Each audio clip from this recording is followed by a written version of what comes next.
Let me get this open. Boop, boop, boop. Boop.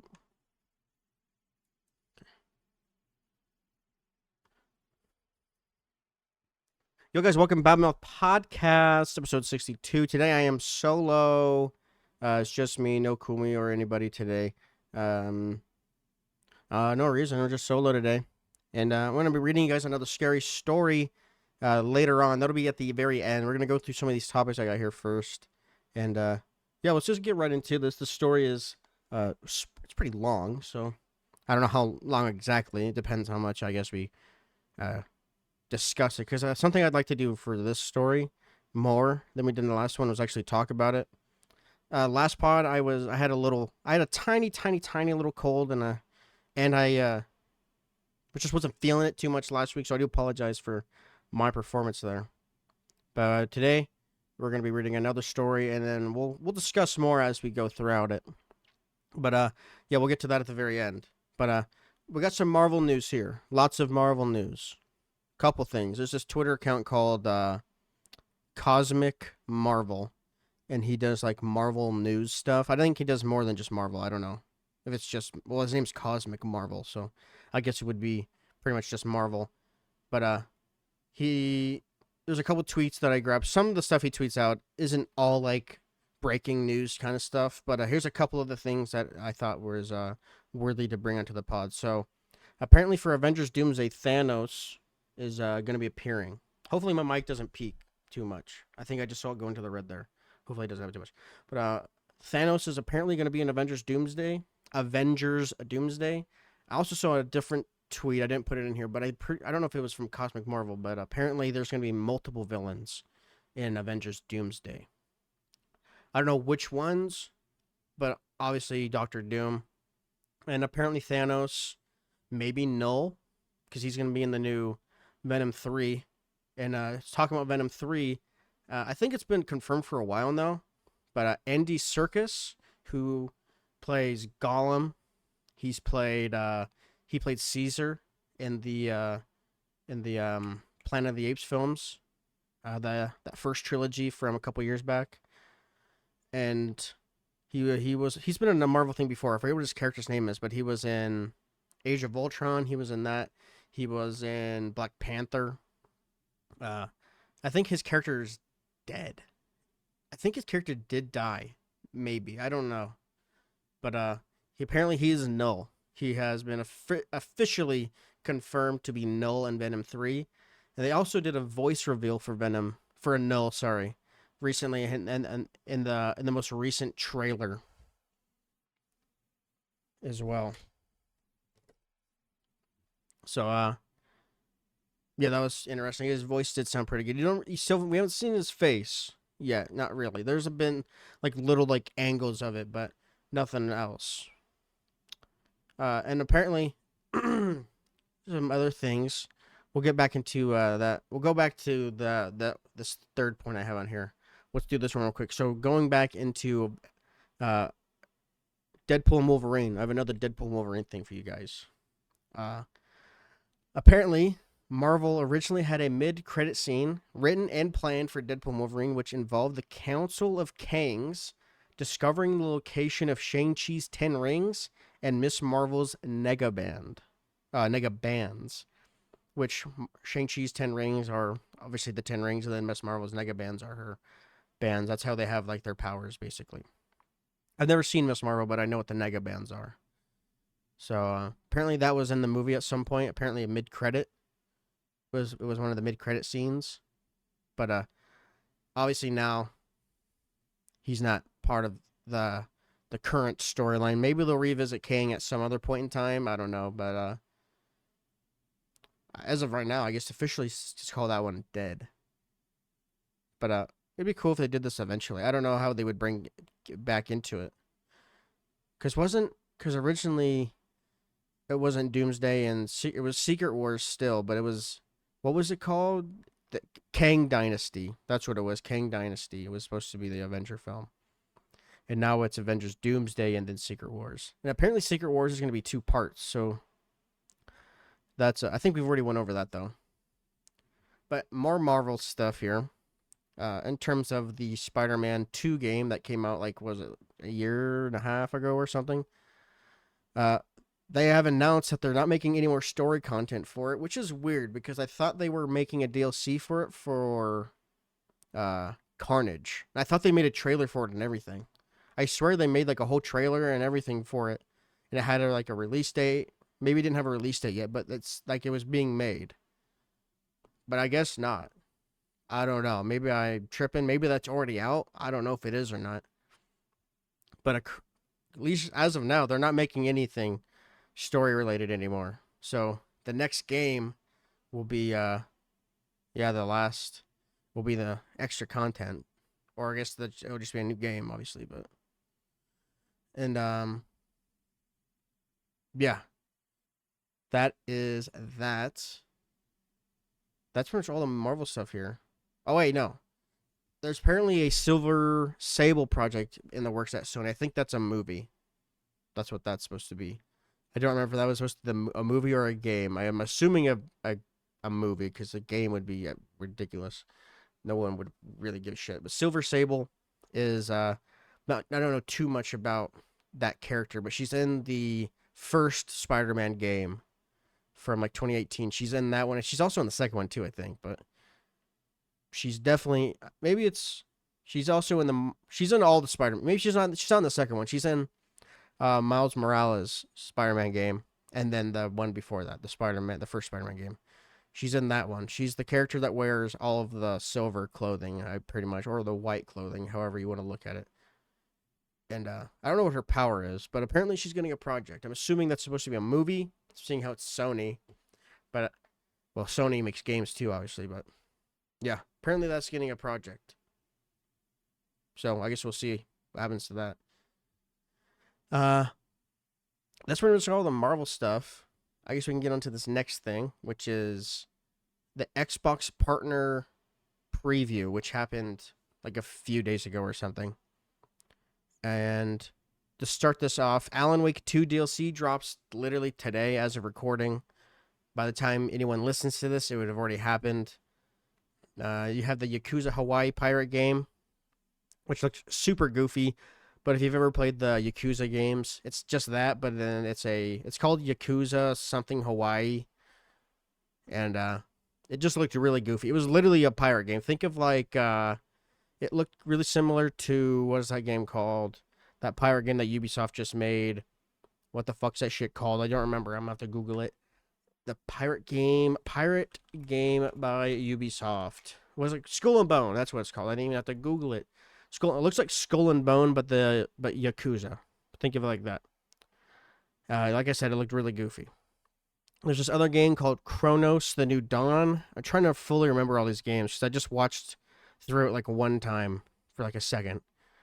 But I think that was the dude in the trailer who was like playing chess with an old lady, and then he won or she won, and then he like killed her, or I don't know. But it looked like kind of looked like a, I don't know. You just kill things. It was like a dude in like a fucking weird looking suit. I don't know. You'd have to watch the trailer. But Chronos: The New Dawn. All of these are coming out pretty much in 2025 for the most part, other than like a couple of things on the list. There's another game called Blind Fire. Early access is available now. That was the game where it looked like you were in like a laser tag arena, but it was like real guns, but the lights were out or something. I don't know. There's another game called Animal Well. That one is available now. It looked interesting. If you know the YouTuber Donkey, he did a voiceover for the trailer, so that was interesting. Another game called Eternal Strands. Don't remember anything about it. Another game called Mystic Hunter. Don't remember anything. There's another game called Wheel World. It looked like it was like you just kind of bike around the world, you race friends and stuff like that. And at the end of the trailer, there was like a alien beam. Interesting. Phasmophobia, which is a ghost hunting game, is coming to Xbox. I forgot when it said when. I think it was still 2025, but it is coming to Xbox. So that should be interesting. When the trailer popped up in the showcase, I didn't even tell it was fucking Phasmophobia at first. And I still didn't know until the very end, but it was Phasmophobia. because it looked like he was like, it looked like a different game the way they showed it, but maybe that's just me. But it was Phasmophobia. So yeah, that's coming to Xbox. If you've ever played it on PC, I don't know if it's on console or not, but yeah, I don't know if it's on any. I don't know if it's on like PlayStation or anything, but it's coming to Xbox. There's another game called Wu Chang Fallen Feathers. It looked very similar to Wukong as well, which is interesting. I don't know if this is a soul. They said it was a Souls-like game in the Xbox showcase. They said it was like a Souls-like type of game.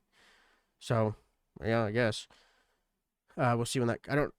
Like I said, most of these are 2025, so I'm not 100% on all of it. But this is a game right here that did look cool. Called FBC Firebreak, or just call it Firebreak. They just called it Firebreak, but the official title is FBC Firebreak. It was a three-player co-op game. It was made by the Remedy Game Studios, which is the same studio that made the Alan Wake games, Alan Wake 1 and 2. They made Control, and they also made the Max Payne series.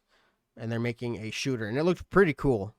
It looked really cool. It almost kind of looked like you were shooting like household items for some of the weapons, and like you were shooting like shards of glass, and it looked cool. I'd have to watch the trailer again to fully, but you were shooting like garden gnomes and that kind of shit. And I don't know what you were killing, but it was like hordes of things were coming at you, and you were like killing them and shit. So that was pretty cool. It looked interesting. That was a 2025 release as well. Unless I said it was out already, it was a 2025 release. So, but yeah, that was the Xbox game preview. Overall, is definitely better than their previous, the Xbox showcase they did like a couple months ago. This one was called the Xbox Partner Preview. So, yeah, take that for, I don't know why they change the fucking name of it every time, but yeah, that is that. So anyway, let's get on to this story. So I had it open. I don't know why it closed. But the name of this story, guys, it is written by this is from r/NoSleep as well. It is written by a author. I don't know if it's a dude or a woman. I'm just going to say. So it's written by an author. His name is Chewingskin. And the story is called, My Dog Was Lost for 3 Days. What came back wasn't my dog. And I will say this about the last episode. I do apologize. The music was extremely loud.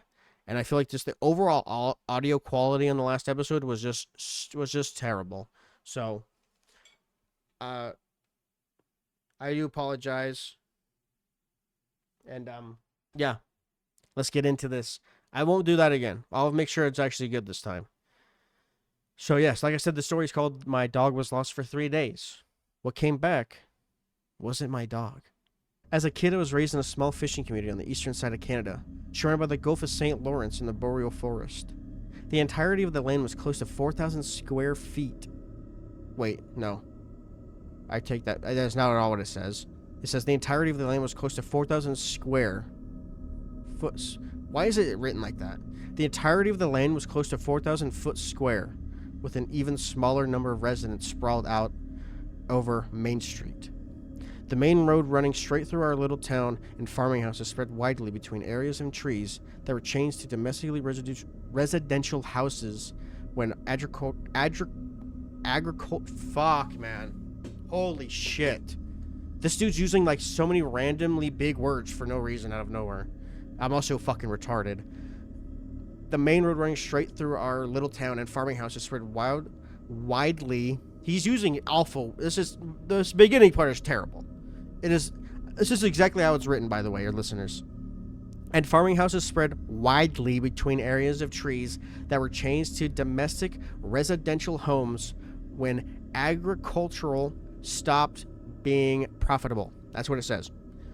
In total, our community is surrounded by a vast expanse of ocean and seemingly endless barrage of trees that spread over 55% of Canada's entire country.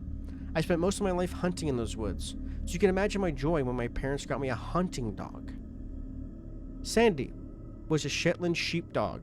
I'm actually going to Google what this dog is, because I don't know dog breeds very well. Shetland sheep. Okay. This is kind of the dog I imagined when I first listened to this. And I will say this, listeners. I have heard this story before. There's this podcast called Creepcast by YouTubers Wendigoon and Meat Canyon or Papa Meat, however you know him. They have a podcast called Creepcast, and that's where I listened to this story. And I thought, damn, this is so damn good. I'm going to read a few. That's where the previous story came from as well. And I'm not going to try to steal everything they do. I'm just saying that this one was good. I also have another one that we're going to be doing that is also from them, so I do apologize. I'll start doing original ideas. Sandy was a Shetland sheepdog, and while they were more fit to be herding and tracking sheep over grassy plains rather than rabbits and deer through dense forest, it didn't stop me from taking him on every excursion I possibly could. Sandy had been by my side for enough hunting trips that he'd grown accustomed to waking up just before breaking daylight, and on a few occasions helped track down small game like squirrels and rabbits through considerably large areas of forest. Sandy wasn't my property and wasn't treated like he belonged to me. Sandy was a member of the family, my best companion, and my truest friend. I think fondly back at the times he'd sit on the front seat of the truck without being told, ready to go for a walk in whatever part of the forest I took him to. I can honestly say there will never be a dog that will ever fill the void Sandy left in my life. I find that dog lovers relate to this sentiment more than others. And here's the thing about that, ladies and gentlemen, or listeners, sorry. If you've never had an animal, there's a lot of people on the internet that, like, you lose an animal, and they like, yeah, get over it, it's just a dog. If you've never, like, owned an animal, or we'll say for this example, a dog, or anything like that, and you lose it, it's terrible. I mean, if you never liked the animal to begin with, then obviously you're going to be saying those terrible things, but losing an animal is not fun. Not that it would be fun regardless if you liked it, even if you didn't like the animal, it's not great. But when you, like, really love the animal, it sucks. I've lost 2 dogs. One back in 2016, and then one not too long ago. I think it was 22. So, yeah, it's been a while. But, yeah, it's not great. I remember the first time. We don't have to get into this. But, remember the first time I lost the first dog, when we lost him. I was supposed to, after, I was still in school. I think it was a sophomore in high school. It was right after school. I was supposed to get back to the crib as fast as I could so I could take care of him, because he was, like, sick. But it wasn't like, we didn't know he was, like, gonna, like, die or anything, but he was, like, a little sick, so I was supposed to get back to the crib, like, as soon as it was over, and get back as fast as I could. So then I did that, and as soon as I got back, I was told that he had to get put down. And by the time I got back to so I left the crib with him being alive, and then came back to him not being there. So it kind of sucks. I didn't get to say goodbye to him, but it is what it is at this point. It was so long ago, almost 10 years ago for that one, 2016. Yeah, it was 8 years, almost 10. This last one that we lost, I did get to say goodbye, kind of. I mean, I knew it was happening. I was here when it was happening. And then when he got taken, because I remember, I think it was after work, I came back and his, like, neck was fucked for some reason. He, like, woke up and his neck just hurt so bad. And then, yeah, we went throughout the day, and then they took him to get him checked, and then, yeah, he was just absolutely littered. His whole body was just littered with fucking the big C. Terrible stuff. Yeah, and then, yeah, he was gone. That's just that. I remember I was still working at Walmart when that happened, so that would have been, yeah, I think it was 2022. But yeah, it's terrible stuff, honestly. Where were we? We already did that one, so yeah. It was October 30th, the first day of deer hunting season. I had been talking with my family about taking Sandy, my hunting gear, and some essentials to one of the cabins my grandfather owned in his heyday of an unmarked road a few hundred miles into the wilderness for a few days. This was met with a lot of protesting, but nothing could stop me from getting in some time looking for wild game in an area that wasn't already picked clean by illegal hunters earlier on in the month. Everything was packed into an old blue Ford, Sandy included, In a few hours of driving later, we were setting up camp in one of my grandfather's secluded old cabins. Here's where things got fucked up. Sandy, I'm so sorry. I spent most of the time of my life being in the wilderness. There were only a handful of times that things had gotten weird for me, but usually everything can be explained with scientific reason. That's why I brushed off Sandy's weirdness on the first few nights, chalking it up to nervousness of a dog that's capable of hearing the far-off noises of various coyotes, wolves, bears, and moose. This was untouched territory. Of course, there has been plenty of time with wildlife to set up camp here too. The first night was fairly normal. I'd set up Sandy's bed in the corner of the living room, next to the TV that looked like it came out of the early 90s. I figured I'd give Sandy the option to have some place to lay down for a while, despite the fact that he slept curled up with me 9 times out of 10. Close to 10 at night, Sandy looked straight at the wooden door and whined. I figured he needed to piss and opened the door to let him out, not worried about having my best friend stray off too far from me. Instead, he sat inside the door, looking out at the forest's edge beyond the path. I too stood and looked for a few minutes before deciding to just head inside before a critter got into the cabin. The rest of the night was fairly normal, and Sandy slept with me just fine. The second night, I chalked up weirdness to Sandy's stress. Early in the day, we had been walking a few miles through the woods beyond the house, and I thought I heard the sound of twigs cracking under something heavy. I hoped it wasn't a moose, because my shotgun wouldn't have stood a chance. Something's changed in Sandy that didn't pay close attention to at the time. He hunched himself on his hind legs, his front pressed close to the ground, his mouth pulled up over his teeth, and he growled towards nothingness. I figured we tried hunting again later, if whatever it had left, and it should be feeling up to it. But once we were inside, he didn't want to move. Even when I tried to get him to go outside and do his business, he sat at the door and cried, wailing at me to let me know he didn't want to go out there. I didn't pressure him. If he pissed on the floor, so be it. Sandy never acted up before. I could excuse an accident or two. If he didn't really want to be out there, it must have been a bear. I thought before locking the door and calling it a night. The third night is where things went to hell. And still, I don't fully understand what happened. Sandy didn't eat all day. I managed to shoot a rabbit in the early morning. When Sandy decided he didn't want to be outside any longer than he had to and retired inside for the day, I cooked it up, threw a little gravy on it, and gave it to my dog. I didn't do this all the time, but I figured now was a special occasion and maybe a treat would put him in a better mood for another walk the next day. Sandy didn't touch it. He didn't so much as sniff it. Instead, he sat at my side on the couch, watching the doorway intently. I tucked him under one of my arms, and he laid his head on my lap, his eyes locked on the door. Close to 3 hours of watching grainy VHS tapes on an outdated TV set, Sandy started crying, hugging himself close to my body. This is where my judgment took me down the wrong path for the first time of many. It must sound silly, being my dog's protector rather than my dog being mine, but this was my family. I figured if there was something out there that was scaring Sandy so bad, then it was my job to do something about it. I loaded my .410, opened the door, and stood in the doorway and waited. I must have waited at least half an hour, staring into nothing. There was barely any sound, save for the faint buzz of insects and leaves rustling in the cold autumn wind. Moose aren't elegant creatures, and if it were a moose, I would have heard it coming. Around the 40-minute mark, Sandy took off like a shot into the darkness of the trees beyond the path, barking wildly. I started to get worried, despite my knowledge that my dog isn't entirely helpless in the wilderness. There were still bigger animals that would have liked to take a bite out of him if there wasn't any food for the winter. I heard Sandy's bark fade away in the distance and then stop altogether. I waited hours standing in the doorway, with my shotgun cocked and ready to put down whatever it was that was waiting for me in the woods. I waited for hours for Sandy to come back to the house.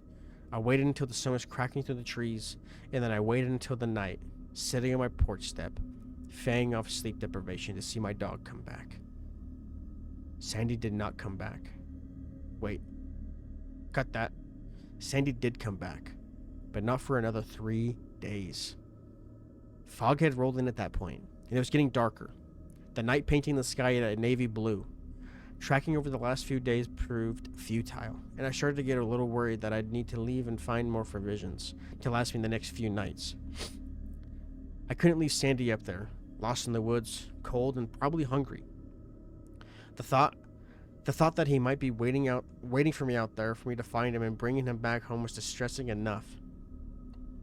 I was packing the bag that hung on the coat rack next to the door with what I'd need for the next day's trip. I figured what would be the last day before I'd go into town and see if my father would help me find Sandy. He was a retired graying man, but I was sure if I brought up Sandy's name, he'd be more than willing to help me search for him. Thankfully, Sandy came back before I'd even finished the train of thought. I saw him from the window, on the path that led down the main road, a few dozen feet away from the house. Normally I hear him scamper to the doorway and paw at the door a few times, eager to come in. But this was different. I could see the reflection of his eyes as green pearls in the murky fog that had swamped the house. For a moment, I thought it might be an animal, but the outline of his body in the wisp of the thick lowering clouds is unmistakable. Still, despite myself, I hesitated. There was something about his body language. I stared out the window for a few more moments before reason overcame my gut instinct. Sandy couldn't be hurt, I thought, or worse. I flung the doorway open, but he didn't come right away. Instead, he stood there, watching me intently. And when he didn't move, I whistled to him. "Here, Sandy." I coaxed him towards the house. "Here, boy." The way he moved was different. It was as if though his hips had been dislocated, and the angle of his paws changed direction with every step. As though he'd forgotten how to walk properly. His head was bowed to the ground, but his teeth weren't bared. He didn't seem aggressive. The only way I could describe the look he gave me was sheepish. Like he'd just gotten into something he wasn't supposed to, and I yelled at him for it. I thought he might hurt himself hopping into an elevated step if he dislocated his hips, but he did just fine. His back half swung a little, oddly enough, and his paws almost folded underneath him. He didn't go sprawling. He sat on the step and didn't take his look off me. It wasn't until I moved from the doorway completely, opened the door wide, and waited for him to walk in, that he moved. Straight to his bed. He didn't stop at my hand and sniff at me. He didn't wait for pets or jump on me like he used to. It was straight to his bed, where he sat and watched me for quite some time afterwards. I returned to the movie at hand. I called him a few times, but he didn't respond. His ears didn't so much as raise to the sound of his voice, or the pat of my hand on the worn-out couch beside me. I had missed my buddy, but I wasn't about to move him physically towards me. There was something about him that said I should just let him be.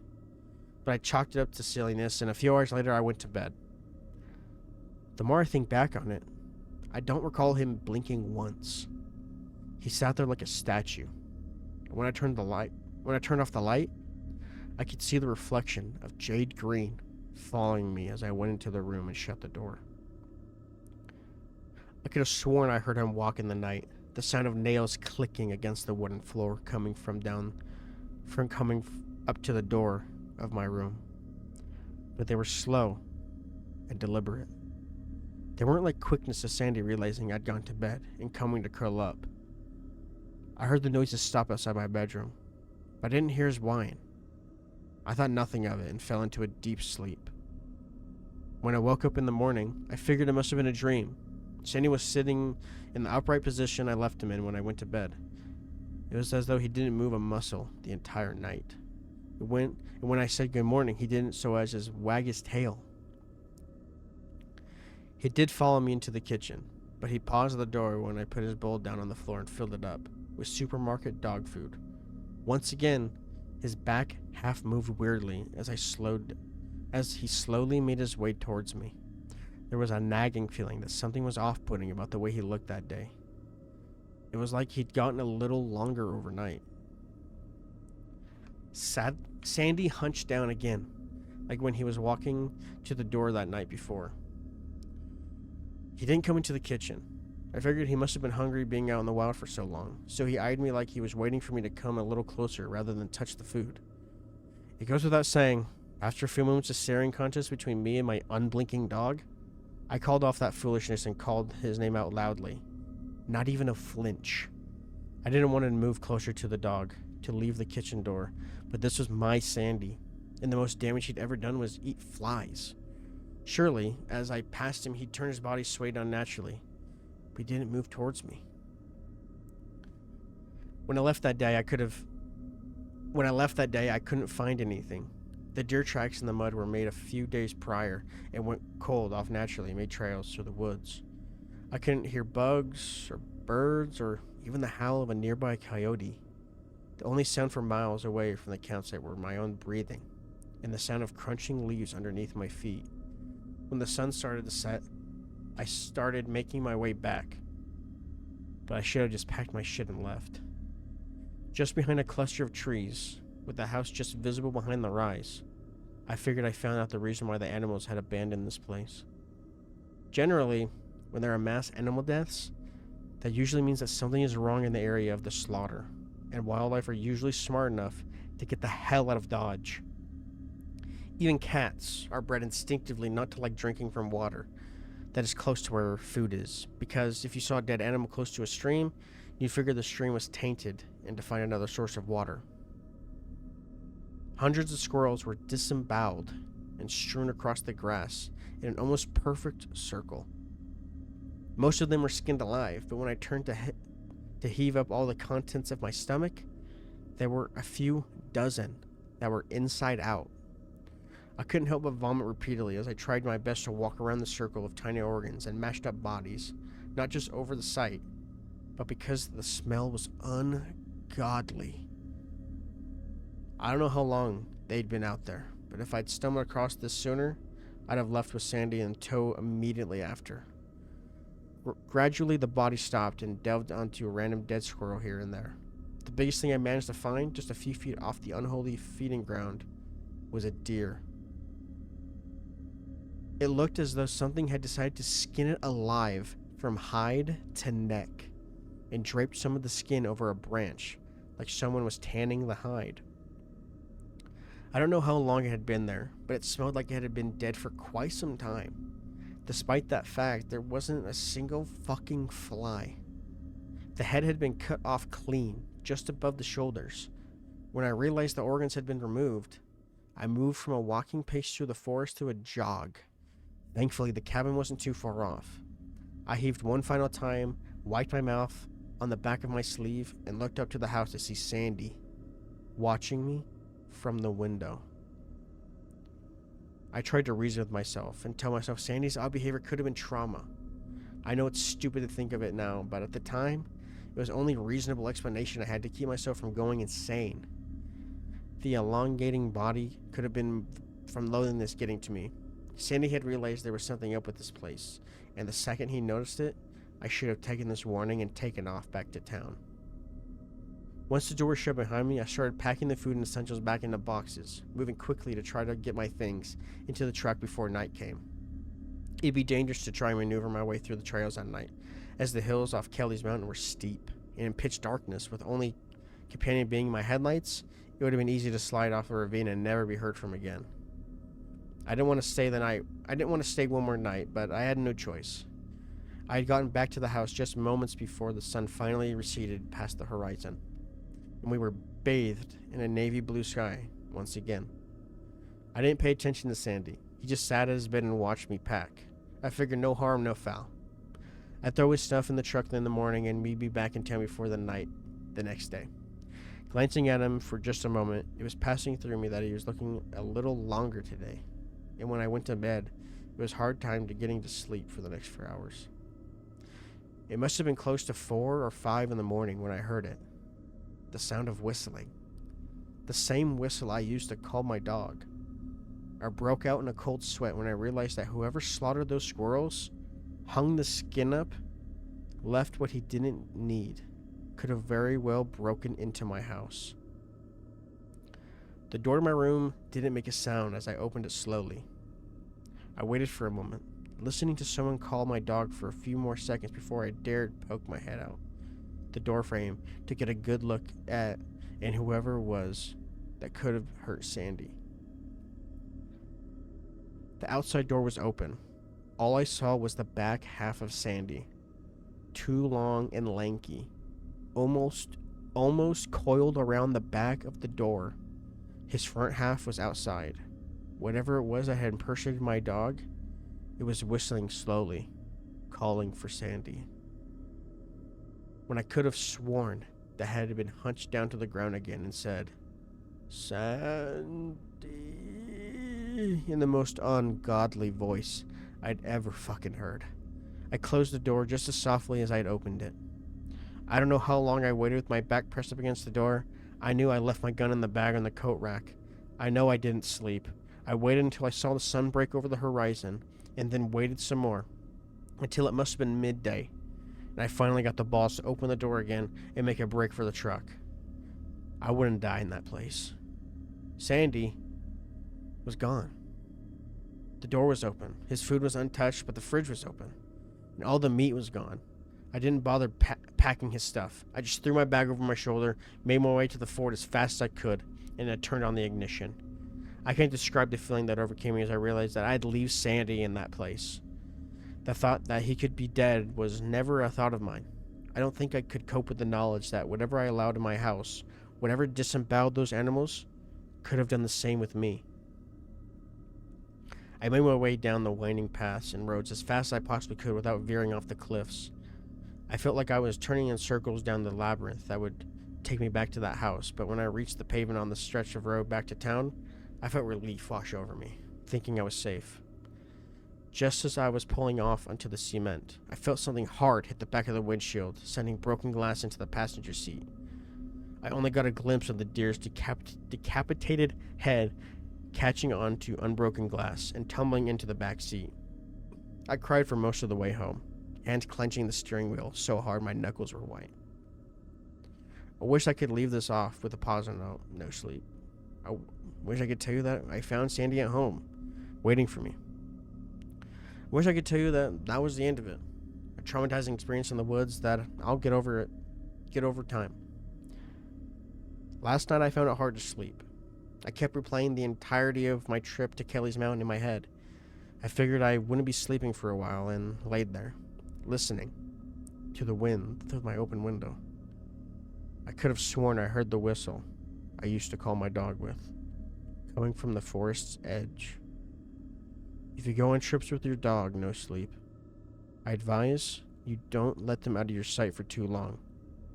What comes back might not be your dog. That, I think, is extremely creepy for a story, to be completely honest. I think, in terms of creepiness, this one is way worse. And going back to the Cryptcast podcast, when they're talking about it, they were basically saying that they think it's a skinwalker that took over, that more than likely killed Sandy and then became Sandy, essentially. Because skinwalkers, like, mimic like voices and stuff, which I think also Wendigos can too, but they don't shapeshift, so I still don't think they do. But yeah, they're saying that it's a skinwalker. At least that's what they think it is. I mean, I don't know what else it could be, but yeah, very, very scary story. This author actually has plenty of other stuff that we could go over. This story was from 9 years ago. Very good stuff. Here's a comment for him. They're saying, thank you. I don't know wherever I feel comfortable thinking about it. Whatever feels sunny, and he's in a better place now, or Sandy's still in those woods, waiting for me to find him. Interesting. So he's playing as if this is actually him in the comments of this as well, which is interesting. Obviously, it's not. The creature in the house was not Sandy. You did see Sandy again for the night he ran off. An extra dog behavior and behavior in general. I really what happened. Someone wrote like a whole on story. Anyway, we're not gonna go over that. That's just random shit. But yeah, that story was called, once more, My Dog Was Lost for 3 days, but came back wasn't my dog. The author was Chewingskin. So if you guys did like that story, yeah, comment down below if you guys liked it or not. But yeah, that's out of these two that I've done, that is my favorite one that we've done so far. We've only done two, so not too much to go over, but yeah, that is a good one. I like that. So ladies and gentlemen, if you did enjoy the episode, make sure you guys leave 5 stars on Spotify, Apple. I am trying to get the podcast removed from everywhere that's not Spotify and Apple. So if you do listen on those other platforms, I would recommend swapping over to YouTube, Spotify, or Apple, because soon they will not be on the other platforms. I don't want them to be on 800 million places. So we're going to get it removed from places like the Google Podcasts. There's, what is the, fuck, I don't even know what they're called. Like, I can probably get the name up real quick, just so I can, so you guys know. Some of them no one listens to there. That's another reason as well. Let me get the name of all of them. So this one is called Overcast. That's one of them. It's going to get removed from Overcast, Pocket Cast, Radio Public. It's on iHeartRadio as well. We're going to get it removed from there. And the podcast is only going to be on Spotify, Apple, and YouTube. Those are the only places that it's going to be. So if you don't want to pay to listen to it, like with a Spotify, I mean, I don't think you don't need a fucking, Spotify's free as well, I guess. But if you want it to be like the easiest possible, then YouTube would be your best bet. It doesn't drop exactly at 9 a.m. on YouTube. It takes a little bit longer because it does it automatically through the RSS feed. So keep that in mind. If you want to listen to it exactly at 9 a.m., it is only on Spotify and Apple for that. And yeah. So yeah, like I said, listen to it on those 3. Fuck AMC Theater, fuck Pandora. But ladies and gentlemen, we'll be back next week with another episode. Until then, stay spooked.